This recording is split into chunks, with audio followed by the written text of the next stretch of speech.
Telugu Desam, BJP, Janasena నాయకుల సంయుక్తంగా ఏర్పాటు చేసిన సూపర్ 6 సూపర్ హిట్ సభకు విచ్చేసి జయప్రదం చేసిన అనంతపురం ఉమ్మడి జిల్లా ప్రజానీకానికి, తెలుగుదేశం, బీజేపీ కార్యకర్తలందరికీ నమస్కారాలు తెలియజేస్తూ, నిన్నటి వరకు ఎర్రటి ఎండలుండేటివి ఈ రోజు మన సభ జరుగుతుంటే ప్రకృతి కూడా గౌరవ ముఖ్యమంత్రి చంద్రబాబు నాయుడు గారికి సహకరిస్తూ చల్లని గాలులు వీస్తున్నటువంటి ఈ సందర్భంలో గత 5 సంవత్సరాల రాక్షస ప్రభుత్వాన్ని కూకటి వేలతో సహా పెకిలించి గౌరవ ముఖ్యమంత్రి నారా చంద్రబాబు నాయుడు గారి నాయకత్వంలో కూటమి ప్రభుత్వాన్ని ఏర్పాటు చేసి ఏవైతే హామీలు ఇచ్చారో ఆ హామీల్ని ఒక్కొక్కటిగా నెరవేరుస్తూ వచ్చినటువంటి తరుణంలో 1 ఇయర్ కాలంలో గౌరవ ముఖ్యమంత్రి ఏవైతే ప్రతిపక్ష నేతగా హామీలు ఇచ్చారో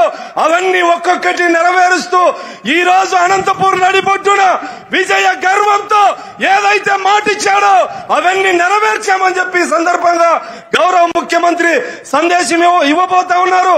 అదేవిధంగా ఉప ముఖ్యమంత్రి పవన్ కళ్యాణ్ గారు గత 5 సంవత్సరాల కాలంలో దళితులు, మైనార్టీలు, గిరిజనులు అన్ని రంగాలుగా అభివృద్ధి నోచుకోక వెనుకబడినటువంటి సందర్భాన్ని మనందరం చూశాం. భారతదేశంలోనే దళితుల మీద జరిగినటువంటి దాడులు, హత్యలు గత 5 సంవత్సరాల్లో దేశంలో నెంబర్ 1 స్థానంలో ఉంది. దాదాపు దళితులకు సంబంధించిన 27 పథకాల్ని రద్దు చేసి దళితులకు అన్యాయం చేసినటువంటి పరిస్థితి. ఈ రోజు గౌరవ ముఖ్యమంత్రిగా నారా చంద్రబాబు నాయుడు గారు బాధ్యత తీసుకున్న తర్వాత అన్ని సంక్షేమ పథకాల్ని పునర్నిర్మిస్తూ చెప్పినవే కాకుండా చెప్పనివి కూడా దళితులకు, గిరిజనులకు, మైనార్టీలకు చేస్తున్నటువంటి పరిస్థితిని మనందరం చూస్తా ఉన్నాం. సూపర్ 6 అందరినీ నేను వస్తానా, వెనకాల కేశవన్ నా కోసం వస్తున్నాడు. గౌరవ ముఖ్యమంత్రి చంద్రబాబు నాయుడు గారి నాయకత్వంలో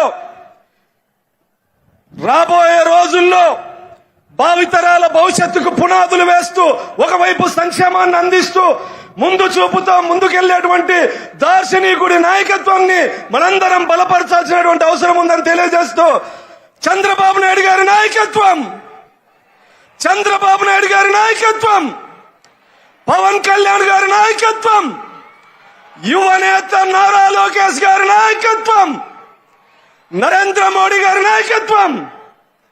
జై చంద్రబాబు.